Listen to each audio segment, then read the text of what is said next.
bienvenidos a nuestro canal, el hogar de las historias reales, de los relatos que inspiran, que impulsan una vida positiva, y también de aquellas historias que invitan a la reflexión y nos dejan mucho en qué pensar. Durante muchos años, el cielo pareció olvidar la pequeña tierra de San Miguel, recostada junto a la ladera pedregosa y reseca. La tierra se resquebrajó, y los campos no conservaban más que los troncos amarillentos del arroz marchito. Los ancianos del pueblo aún contaban sobre una época en que sobraba el agua y los arroyos rebosaban de peces, pero los niños solo conocían el polvo rojo y las tardes en que el viento arrastraba olor a tierra quemada. Por eso, cuando cayó la primera lluvia, y luego se convirtió en un pequeño torrente rugiente, la gente se sintió al mismo tiempo aliviada y temerosa. La riada arrastró barro, hierba seca y pedazos de troncos podridos del fondo del pantano del sur. Y con ella se extendió por el pueblo el rumor de una serpiente ancestral que había sobrevivido a tantos años de sequía. El espíritu del pantano, aquel rumor fue creciendo, como si la inundación hubiese arrastrado también la imaginación de la gente, llevándola a una historia a medio camino entre la verdad y la leyenda. Se decía que la serpiente vieja había vivido desde tiempos de los abuelos, que se deslizaba lentamente como la noche y que sus ojos brillaban como brasas. Pero en la casita de tejas marrones junto al campo, el anciano Eusebio no creía en tales cosas.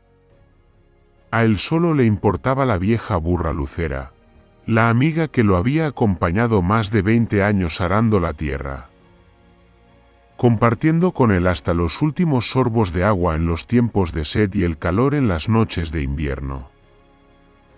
Rafael, el muchacho huérfano al que Eusebio había criado desde pequeño, siempre reía cada vez que veía al anciano desestimar los rumores con un movimiento de mano.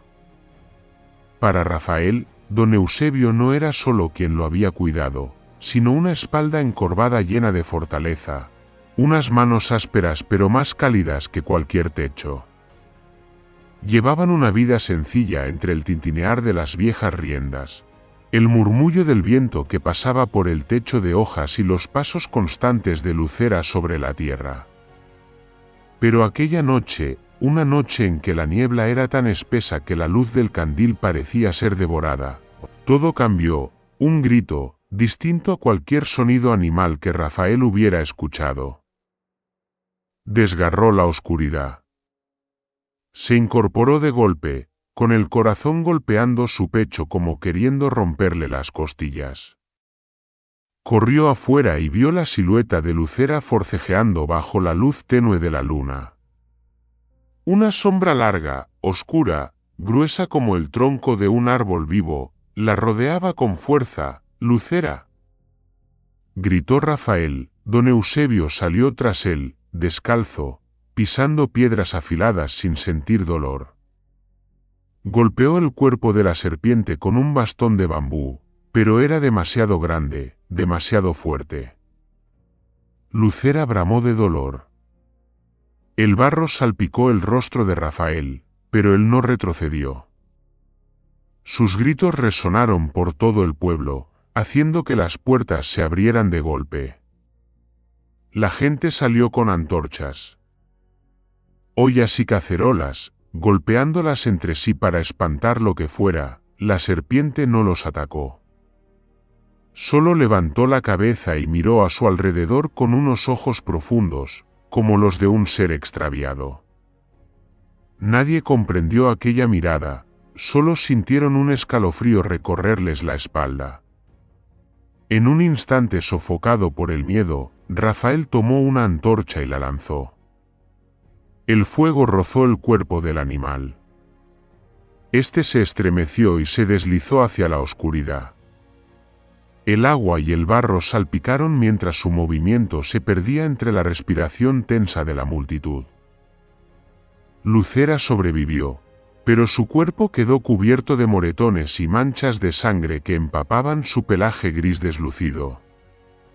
Don Eusebio cayó de rodillas, tosiendo por el humo.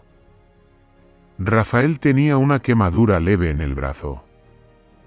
Los vecinos los acompañaron a casa, los elogiaron por su valentía, pero también murmuraron que don Eusebio estaba loco por no querer matar a la serpiente, que si aquella criatura regresaba, todo el pueblo estaría en peligro. Esa noche, bajo la luz temblorosa del candil, don Eusebio se sentó junto a Lucera. Le acarició las largas orejas temblorosas y suspiró, quizás solo tenía hambre. Como nosotros cuando perdimos la cosecha. Su voz era suave como un aliento. Pero Rafael sintió un nudo en la garganta.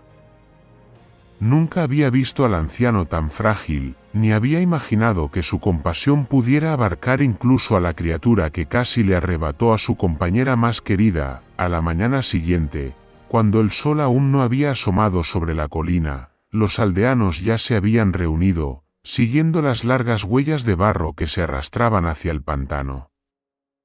Rafael iba al frente, con los ojos aún rojos por la falta de sueño. Don Eusebio lo seguía, lento pero firme, y entonces vieron a la serpiente pitón, enroscada sobre el barro, respirando con dificultad. Ya no tenía aquel aspecto feroz, parecía más bien el tronco viejo de un árbol que se descompone, conservando apenas un aliento de vida. Un hombre con una lanza avanzó, pero don Eusebio extendió los brazos para detenerlo. Solo actúa por instinto, dijo, con voz ronca pero firme. El silencio se prolongó. Luego, uno por uno, bajaron las lanzas y apagaron las antorchas. Finalmente, toda la aldea aceptó dejar que la pitón regresara a la espesura del bosque. Aquel día, el viento sopló más fresco. Y por primera vez en muchos años, los habitantes de San Miguel dejaron de mirar a la serpiente con un miedo ciego. La vieron como un ser de la tierra, temible por su fuerza, sí, pero también digna de respeto por su existencia en medio de la dureza de la naturaleza. Desde aquella mañana, San Miguel pareció pasar a otra página. Las historias alrededor del fuego ya no mencionaban al espíritu del pantano como un demonio que traía desgracias. Los niños temblaban menos cada vez que cruzaban el arroyo oscuro. Los adultos se inclinaban menos hacia los rumores y se ofrecían miradas más serenas, como si todos hubieran atravesado juntos una lección sin nombre. Llamaban a don Eusebio por un apodo que él escuchaba y respondía solo con una sonrisa desdentada: el viejo del corazón compasivo. Rafael se convirtió en la imagen de la valentía, aunque él nunca se consideró un héroe. Para él, aquella noche fue simplemente un momento en que no quería perder a nadie más después de tantas pérdidas en su infancia. Lucera seguía viva, aunque caminaba un poco más despacio, pero para Rafael, ese era el mayor regalo que su coraje había traído. Pasaron muchas temporadas de lluvia. Las inundaciones llegaban y se retiraban, dejando franjas de barro marrón como arrugas en el rostro de la tierra. Y cada vez, los aldeanos de San Miguel volvían a encender antorchas alrededor del pantano.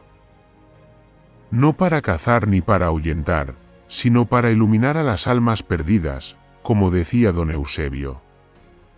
El reflejo de las antorchas en el agua formaba líneas de luz como manos extendidas, suaves y sin juicio.